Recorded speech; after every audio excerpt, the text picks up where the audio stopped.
Shalom e bem-vindos à Via Rápida Israel, uma frase do hebreu que significa amarás a Israel. Esperamos que vocês fiquem conosco porque nosso professor Dr. Baruch vai compartilhar um estudo expositivo da Bíblia. Dr. Baruch é professor titular no Instituto Zera Avraham, com sede em Israel. Ainda que todas as aulas no Instituto são dadas em hebraico, o Dr. Baruch fica feliz em compartilhar este estudo semanal com dublagem em português. Para mais informações sobre nosso trabalho em Israel, visite nosso site amarasaisrael.org. Fiquem agora com o Dr. Baruch e a aula de hoje.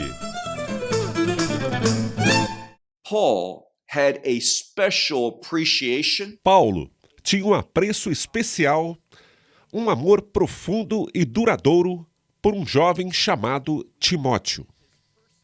Na semana passada, completamos a primeira epístola a este jovem. Hoje, começamos sua segunda epístola. Começamos, então, a 2 Timóteo, capítulo 1. Nesta primeira parte do capítulo 1, Paulo nos revela muitas verdades.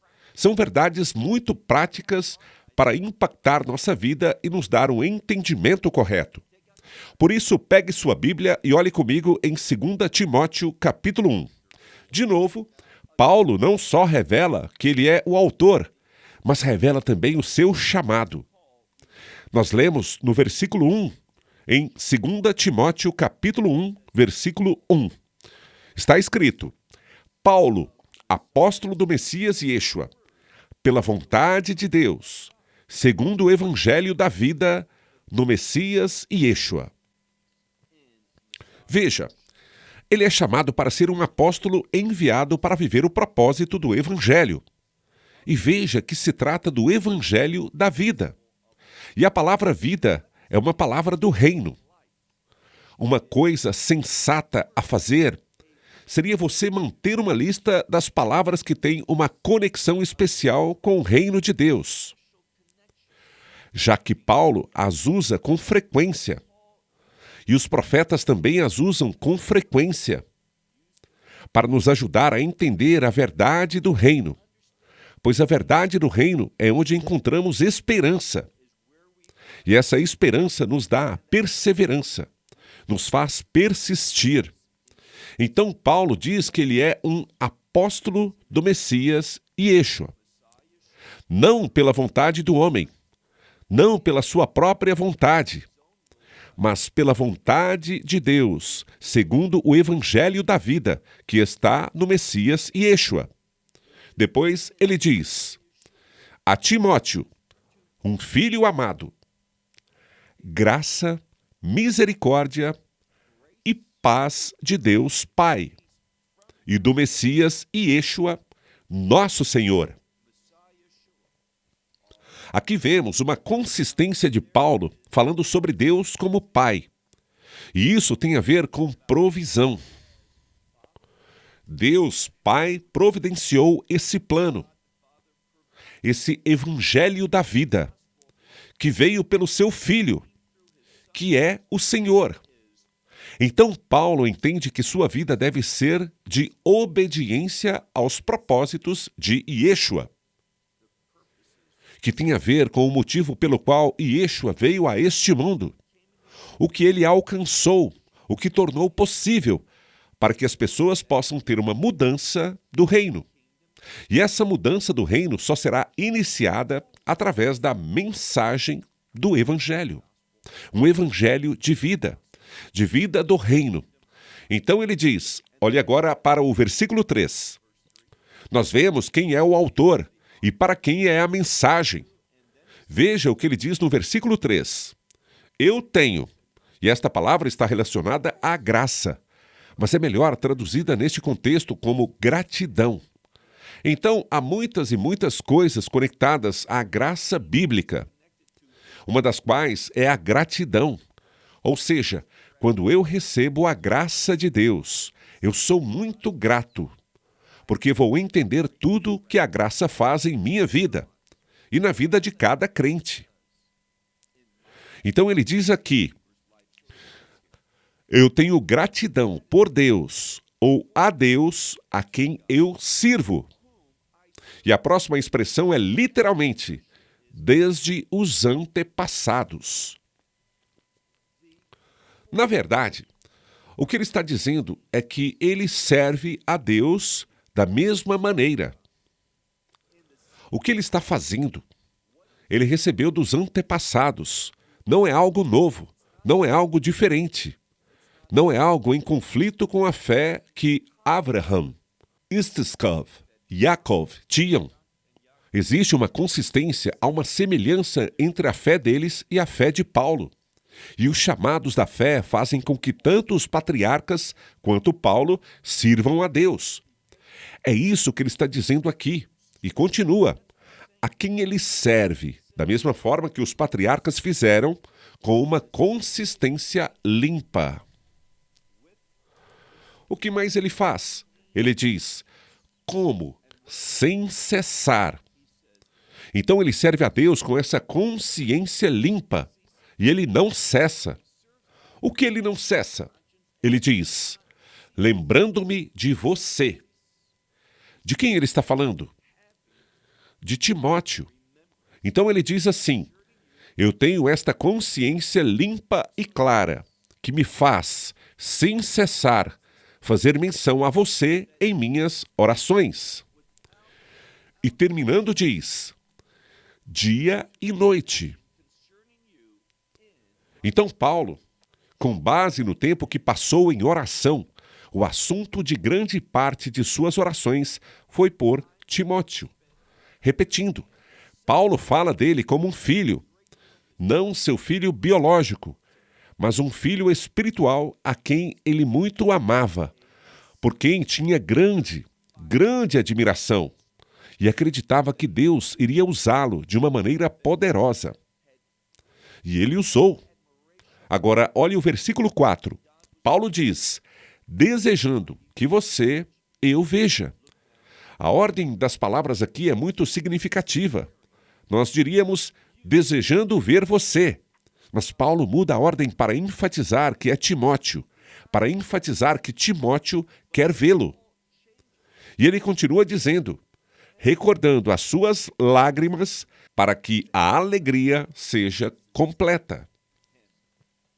Então, o que ele está dizendo é que Paulo quer experimentar a alegria plena. Provavelmente, isso tem a ver com a separação deles. O que Paulo vai mencionar daqui a pouco, pelo fato de que ele é um prisioneiro por causa do Messias. Então, Paulo está sofrendo. Deixe-me explicar aqui que, na maioria das vezes, estar na prisão naquela época era uma situação muito difícil. Quando Paulo estava em Cesárea, estava preso num tipo de prisão diferente. Estava em prisão domiciliar, pois conseguiu alugar um lugar, estar em casa e ter uma experiência diferente de prisão. Mas, aparentemente, essa não é a situação dele agora. Ele está sofrendo.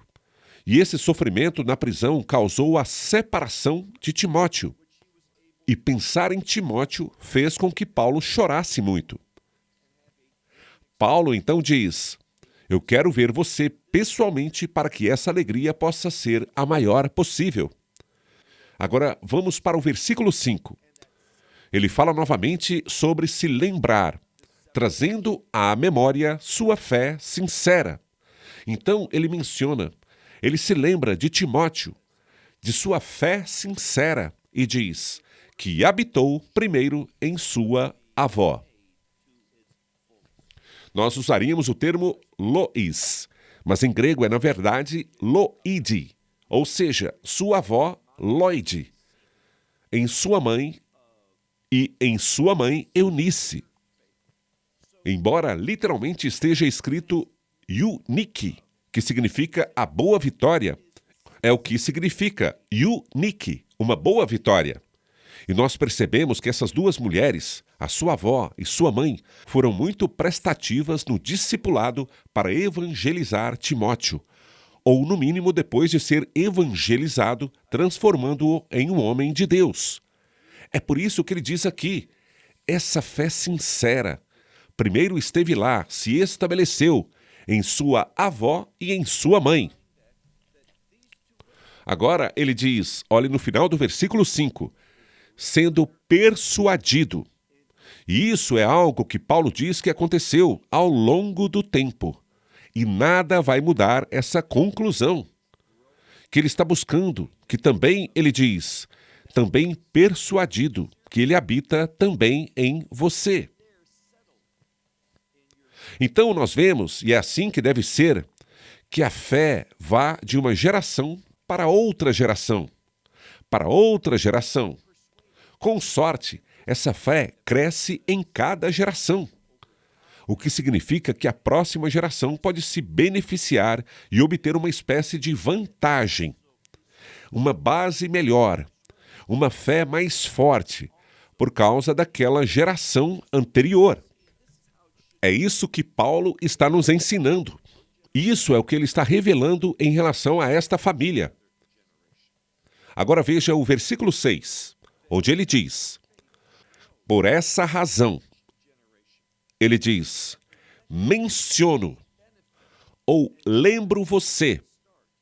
Essa seria uma melhor maneira de dizer, repetindo, por esta razão, lembro você de fazer algo. A palavra que vem a seguir significa fogo, mas na verdade é acender um fogo. Uma espécie de fogo da vida, um fogo vivo. Então ele diz para você acender o fogo, novamente, provavelmente como muitas Bíblias traduzem. Que acenda esse fogo vivo mais uma vez. E tem a ver com acender novamente o dom de Deus que está em você. E como ele recebeu esse dom? Ele diz, pela imposição das minhas mãos, sobre você. É isso que Paulo está dizendo. Eu quero que haja uma renovação. Paulo esteve pessoalmente lá. Ele testemunhou isso e concedeu a Timóteo esse dom pela imposição de mãos sobre ele, o que é uma certificação, uma transmissão. E agora Paulo está dizendo que isso precisa ser reacendido, para que a obra, e veremos porque ele diz obras daqui a pouco, para que essa vocação que Deus deu a você possa ser completa. Agora veja o versículo 7. Não é fácil servir a Deus. Se voltarmos a este primeiro século, saberemos que foi muito difícil, como será muito difícil também no último século. Acredito que estamos no limiar de vivenciar tudo isso. Observe o que Paulo diz, que me faz acreditar que essa mensagem tem grande sabedoria e relevância para você e para mim, à medida que nos aproximamos dos últimos dias. Versículo 7. Pois Deus não deu a você um espírito de covardia, nem um espírito de medo. O que sabemos biblicamente é que Deus nos chamou para sermos ousados na fé, a não recuarmos. Você deve se lembrar que, na semana passada, falamos sobre a gentileza, a mansidão, mas não há nada contrário ao termo ser gentil e ao conceito de não ser um covarde. O que isso significa é: lembre-se que gentileza não tem a ver com você, ou seja, que chama a atenção para você. Mas você percebe que é subserviente, que você faz parte do contexto, mas é Deus que ocupa o centro do palco. Não nós. Não se trata de colocar luz sobre nós. Não é o nosso testemunho, mas é o testemunho do Messias, do seu Espírito agindo dentro de nós. Então ele diz aqui, de novo, versículo 7, pois Deus não nos deu um espírito de covardia. Mas, o que ele nos deu? Ele nos deu um espírito de poder. E você provavelmente sabe, todo mundo fala sobre isso. Esta é a palavra em grego de onde obtemos em português a palavra dinamite, dunamis. Então nós não temos um espírito de medo, de covardia, mas nos foi dado um espírito que é poderoso, um espírito de amor e também de autocontrole. Acho que essas três coisas são importantes. Nós temos poder, o poder de amar e o poder de nos controlar, ou seja, de nos comportar à luz da verdade.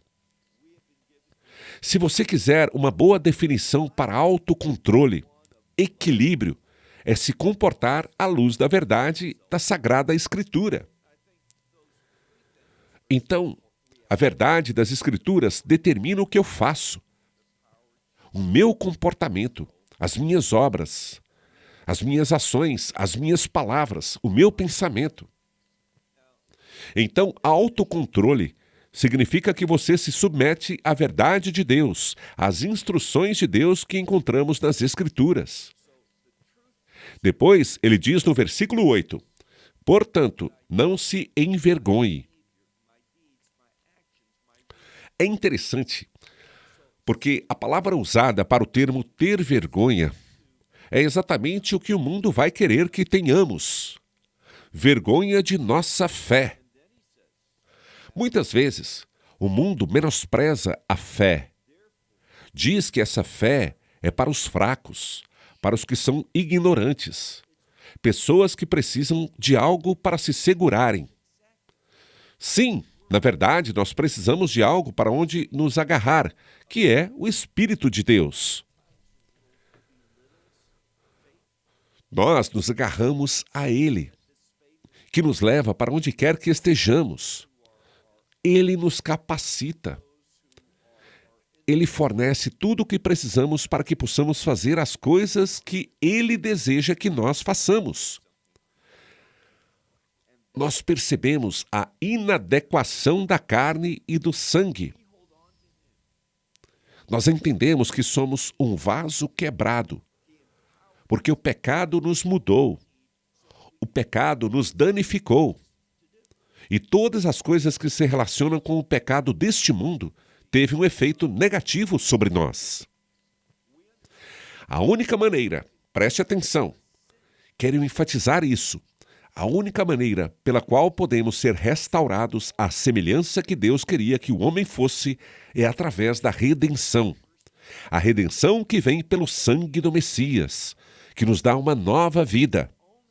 É por isso que Paulo disse antes que ele é um apóstolo. Do quê? Do Evangelho da vida. E o Evangelho nos dá uma vida diferente, uma nova vida, uma vida do reino. Perceba que esta palavra nova também é uma palavra do reino.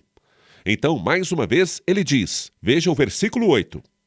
Portanto, não se envergonhe do testemunho de nosso Senhor, nem, e a implicação é não ter vergonha, nem de mim, seu servo, isto é, seu escravo. Literalmente é a palavra desmion, seu prisioneiro. Então Paulo está dizendo, o mundo vê Paulo como um criminoso, porque ele sai por aí ensinando o evangelho da vida e discipulando as pessoas sobre o ensino dos patriarcas, sobre a Tanar, a Bíblia hebraica e a doutrina dos apóstolos. Muito do que Paulo escreveu e compartilhava tornou-se parte da nova aliança e também das Escrituras. Mas Paulo estava, na maioria das vezes, usando a Tanar, a Bíblia hebraica, o Antigo Testamento. E esta nova revelação que Deus estava dando a ele se tornou parte do Novo Testamento, de boa parte dele, para que possamos estar equipados. Para o quê? Bem, veremos em algumas semanas, quando chegarmos ao capítulo 3 de 2 Pedro. Esquecemos que o poder de Deus, o Espírito Santo, é para nos preparar, nos equipar, para fazermos boas ações. Mas você sabe o que não vemos nas Escrituras? Nós não vemos o comportamento ridículo de acreditar que alguém vai servir. E o que acontece é que, ao servir, elas são derrubadas pela unção do Espírito. Elas riem, elas lamentam, elas simplesmente ficam ali. Elas choram, elas riem, tudo isso. Nós vamos ver isso na Bíblia como uma expressão bíblica. Sabe, o que eu diria com muita severidade a respeito dessas expressões é que elas não são do Espírito Santo, mas de um espírito impuro, um espírito muito profano. Eu percebo que quando você se posiciona, muitas pessoas acham que é polêmico, que isso não encoraja esses irmãos. Às vezes, não somos chamados a nos encorajar uns aos outros. Somos chamados a corrigir. Somos chamados a colocar as coisas em ordem.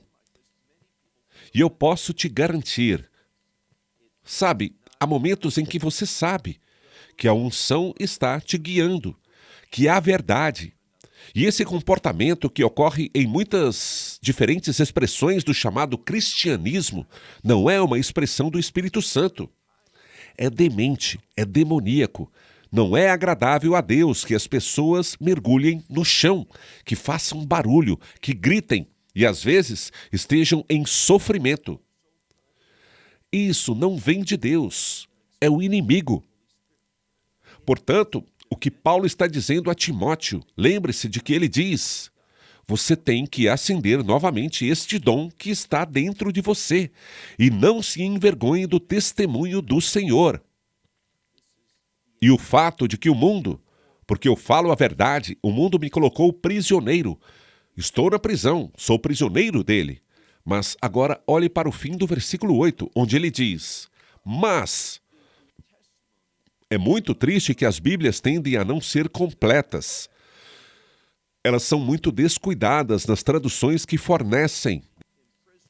Se você olhar esta palavra, descobrirá que a primeira palavra, na verdade, são 3 palavras nessa palavra.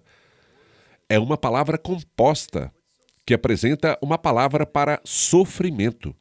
Tem uma palavra para sofrer junto. E também tem uma palavra que é quase ignorada por todas as traduções em português. É bem possível que ela também seja ignorada em outros idiomas. Mas a palavra aqui é a palavra mal.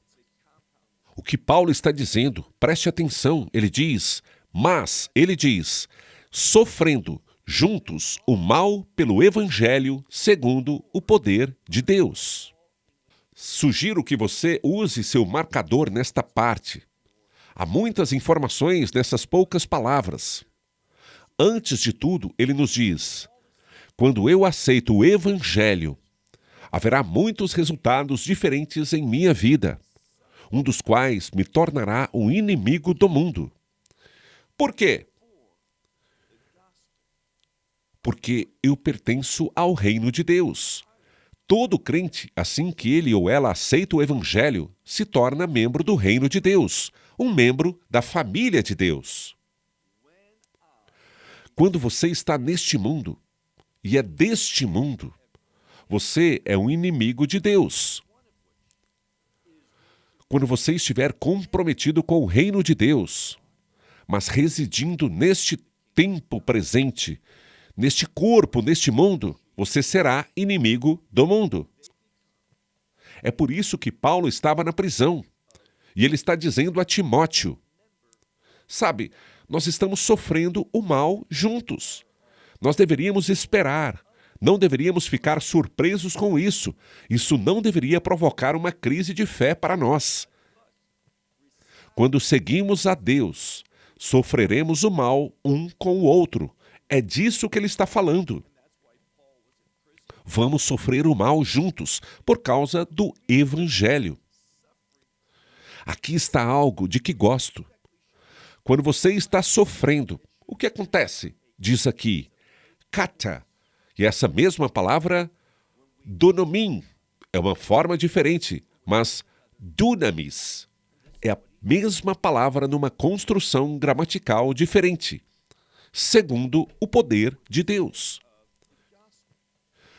O que isso nos diz é o seguinte: quando estou parado, sem fazer nada pelo reino, não sendo motivado a realizar boas obras, sem me preocupar com este testemunho que Deus me chamou a dar.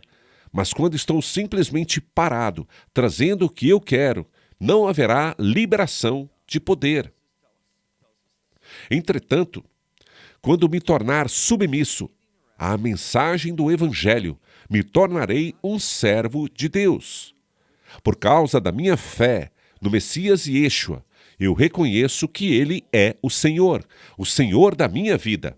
Então vou sofrer, mas sem problemas, porque Deus dará maior poder do que o sofrimento do mal que alguém encontra. Então ele diz: mas sofrendo junto com o mal pelo Evangelho, segundo o poder de Deus. Agora, nós precisamos nos lembrar de uma coisa. Veja o versículo 9. Paulo diz: aquele que nos salvou e chamou com uma santa vocação. Eu acho que, de novo, isso é muito importante. É determinante para nós entendermos que, quando você aceita o Evangelho, há um chamado, que é uma santa vocação que surge em sua vida. E cabe a você saber qual é esse chamado específico para a sua vida. Vou te dizer uma coisa. Muitas pessoas estão perdidas, estão frustradas, não sabem qual é a sua vocação. À medida que você começa a servir a Deus, colocando em prática sua palavra, suas instruções, seus mandamentos, é essa obediência a tudo que Deus diz para todas as pessoas fazerem. É quando você se submete a isso que Deus lhe dará a conhecer. Ele o orientará, ele o guiará. Ele vai te dar revelação para a sua vida, sobre o que você foi chamado a fazer. Mas se você estiver parado, dizendo: Senhor, diga-me o que você quer de mim, ele ficará muito, muito quieto. Somente quando você o estiver servindo, fazendo o que a palavra de Deus diz a todos os crentes, o que devem fazer, é neste momento que você receberá a revelação. Ele irá te guiar num plano pessoal que ele tem para a sua vida. Agora, olhe novamente o versículo 9 que diz: e chamando com uma santa vocação, não segundo nossas obras, ou seja, não segundo o que nós fazemos, mas segundo o seu próprio. E então temos esta palavra para seu próprio. Tem um prefixo, que é a palavra para se definir algo e definir algo de antemão. Portanto, Deus tem, e podemos traduzir como seu propósito, pré-determinado para a sua vida. Desde a criação do mundo, Deus conhecia você, e Ele tinha um plano para a sua vida. E somente no Evangelho, quando você estiver no relacionamento de aliança com o Messias e Yeshua, você começará a agir e a demonstrar o seu senhorio sobre sua vida. Quando você demonstrar que Ele é o Senhor da sua vida, então Ele vai começar a guiá-lo, a revelar a você essa santa vocação que Ele tem para a sua vida. E Ele vai revelar esse propósito pré-concebido que Ele tinha em relação a você, e também a graça que foi dada a nós. Como? Ele diz isso repetidamente nesta expressão: no Messias e Yeshua. O termo "no" significa num relacionamento de aliança com o Messias e Yeshua. Antes, observe isso, vou repetir, a maioria das Bíblias não traduz corretamente. Se prestamos atenção, vivemos a palavra chronon. A palavra cronologia é uma palavra sobre tempo. Esta é a mesma palavra, numa forma diferente, cuja base vem do grego e fala sobre o tempo. E então tem uma palavra depois, eterno. Vejamos, antes dos tempos eternos. Sobre o que ele está falando? Bem, olhe para o versículo inteiro mais uma vez. Ele diz: A graça que foi dada a você no Messias Yeshua antes dos tempos eternos. A que esse tempo eterno se refere? Claro que é o reino de Deus. Assim, a graça foi dada a nós antes da criação deste mundo. Então, o reino de Deus é eterno. Eterno nos céus. Nunca houve um tempo em que o reino não tenha existido. Mas o reino, desde a criação, já residia nos céus, não aqui na terra. Mas logo haverá mudanças quando o reino de Deus ocupar tudo o que ele criou. É essa uma das coisas que frequentemente dizemos no judaísmo. 3 vezes ao dia, na hora daquela oração principal chamada Amidá. A oração permanente, assim oramos. Kadosh, Kadosh, Kadosh, Hashem Savot, Koha Arts, Malek Vudou. Veja o que as palavras Malek Vudou, Koha Arts significa: todo o mundo está cheio de sua glória. Uma verdade bíblica muito importante. Todo mundo está cheio de sua glória. Essa é uma verdade do reino. Por isso que, quando oramos, dizemos, Senhor Deus, o Senhor é santo. Interessante, pois dizemos que Ele é santo. 3 vezes. Eu acredito em Deus Pai, Deus Filho e Deus Espírito Santo. E nós oramos, Senhor Deus, o Senhor é santo. O Senhor é o Senhor dos exércitos, ou seja, você é todo-poderoso. Você pode fazer tudo. E o que Deus, por fim, vai fazer? Ele vai preencher a sua criação com sua glória, ou seja, um acontecimento do reino. É sobre isso que ele está falando. Vamos agora para o versículo 10. Em português, é muito comum que a maioria das traduções traduzam a mesma palavra de forma diferente. A palavra que vem agora é aparecer ou manifestar. Bem parecidas. Às vezes soa melhor traduzir de uma maneira na primeira vez e de outra maneira na segunda vez. Mas quero que você saiba que em grego é a mesma palavra. Então, se sua Bíblia apresenta a palavra manifesta ou aparece, é a mesma palavra. Vou fazer aqui a tradução da mesma maneira. Veja o versículo 10 que fala sobre o reino. Ele deu graças antes, mas haverá um tempo em que o reino será estabelecido. E quando será? Ele diz que é manifestada agora pela manifestação. Entretanto, a maioria das Bíblias traz pela aparição de nosso Salvador, Messias Yeshua. Observe que, durante todo o tempo, ele está sendo chamado de Senhor, Senhor, Senhor, como deveria ser. Mas ele também é Salvador. E é esse Salvador que está retornando. Ele é o Senhor, mas enfatizando-se a salvação, pois pela salvação ele fez algo. Se você continuar lendo, fala sobre isso. Se eu estivesse fazendo outra dissertação de doutorado, eu faria isso apenas neste trabalho, sobre essa palavra kat argeio. Porque essa palavra é tão importante. Ela significa anular algo, embora sua base ainda esteja lá. Muitas vezes falamos de anular como, por exemplo, anular um casamento.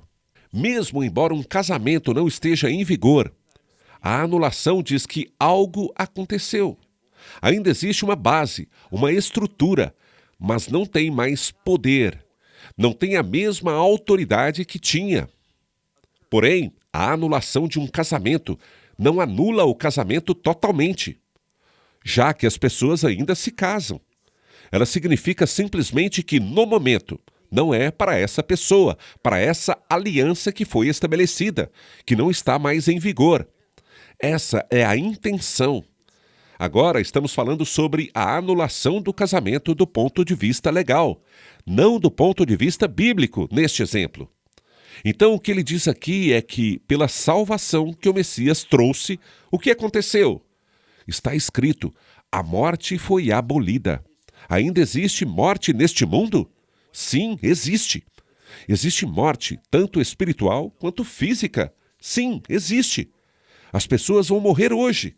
Em todo o mundo, provavelmente milhares de pessoas morreram durante todo esse tempo que estamos estudando. A morte ainda existe.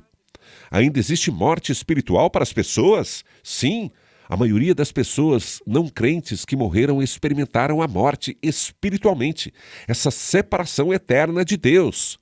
Mas para o crente, pela obra da salvação, a morte, não a morte física, mas a morte espiritual. Ainda existe a morte espiritual neste mundo, mas não para nós. Ela não é mais relevante, não está mais em vigor para nós. Foi para nós uma nulidade, assim como ainda há casamentos. Mas esse casamento em específico não existe, foi abolido. Então Deus, pela obra do Messias, tem a morte como um valor nulo para os crentes. E o que ele fez? Continue lendo. Mas, ao invés da morte, ele trouxe à luz a vida. Quero dizer isso corretamente. Ele trouxe à luz a vida e a imortalidade. Isso simplesmente significa que a morte, no verdadeiro sentido de morte, não mais existe para o crente. O que é a morte? No fim das contas, a morte é uma separação do corpo e o neshama, a alma, a dimensão espiritual de uma pessoa. Isso acontece, mas essa alma é reunida eventualmente em um novo corpo. Mas assim que deixa o corpo, imediatamente esse neshama, essa alma, vai ficar com o Messias. E lá, essa alma experimenta a vida em plenitude. Então ele diz, olhe novamente para este versículo, que é manifestada agora pela manifestação de nosso Salvador, Yeshua, o Messias, que aboliu a morte, roubando dela seu poder e trazendo à luz a vida e a imortalidade pelo Evangelho. É muito importante que entendamos que tudo isso é pelo Evangelho. Uma das coisas que eu sugiro que você faça é estudar esta passagem por conta própria. E veja os benefícios do Evangelho. Apenas nesses poucos versículos, veja o que é dito sobre o Evangelho. Vamos dar uma olhada em nosso último versículo, o versículo 11. Aqui, Paulo fala sobre este Evangelho. Observe que o Evangelho é o fundamento da vida dele. Tudo o que ele faz, sua vocação como apóstolo, tudo está relacionado ao Evangelho. O Evangelho iniciou, mas também veja que a mensagem do Evangelho ele continua transmitindo. Portanto, Paulo diz, para o qual, e depois vem uma palavra que significa ser definido. Nós poderíamos traduzir como sendo separado. Não é a palavra mais comum para santificação. É simplesmente uma palavra que significa ser colocado. Então Paulo foi colocado, ele foi ungido. Ele diz, para o qual fui designado. Depois ele diz duas coisas. Ele diz, pregador, que é aquele que proclama a palavra. Acho que algumas traduções talvez usem a palavra arauto. Alguém que proclama algo, que anuncia algo. Em seguida, ele também diz apóstolo. E não apenas alguém que proclama e é um apóstolo, mas ele também diz a palavra mestre. Se você tiver uma boa Bíblia, uma que seja baseada na versão dos textos receptos, tem um termo adicional, que é um mestre dos gentios. Quero agora concluir com um pensamento muito importante. Paulo entendeu uma coisa. Paulo entendeu que Israel tinha um chamado para as nações. E Paulo queria ser um judeu fiel, um fiel descendente de Abraham, Yitzhak e Yaakov, entendendo aquela aliança abraâmica, que era uma aliança de bênçãos para todas as pessoas. É uma pena que a maioria das traduções modernas não tenham esse termo, para as nações ou para os gentios. Paulo entendeu o chamado de Israel, e é pelo Evangelho, somente pelo Evangelho, que esse chamado de Israel, de Deus, pode ser cumprido. Isso é realmente a base do nosso trabalho. Nós temos sido, nós somos e continuaremos a estar focados nessa mensagem do Evangelho. Não é apenas uma mensagem de salvação. É isso sim, mas é muito mais. É uma mensagem que trará à luz. Isso é o que vemos. É uma mensagem que traz à luz a vida. A vida que cada um de nós deveria experimentar, tanto neste mundo como também no mundo que está vindo. Bem, vou encerrar por aqui. Até a próxima semana, quando continuaremos neste primeiro capítulo de 2 Timóteo. Até lá, então. Que Deus te abençoe. Shalom, desde Israel. Until then, may God bless you. Shalom from Israel. Esperamos que você tenha desfrutado da aula de hoje e que possa compartilhá-la com outros. Te convidamos a participar e nos acompanhar a cada semana, a esta hora e por este canal, em mais um episódio de Amarás a Israel. Para mais informações em português, visite amarasaisrael.org, onde encontrará muitos outros estudos realizados pelo Dr. Baruch. Até a próxima semana. Que Deus, nosso Messias e Yeshua, nosso Senhor Jesus Cristo, te abençoe durante a sua caminhada com Ele. Shalom, desde Israel.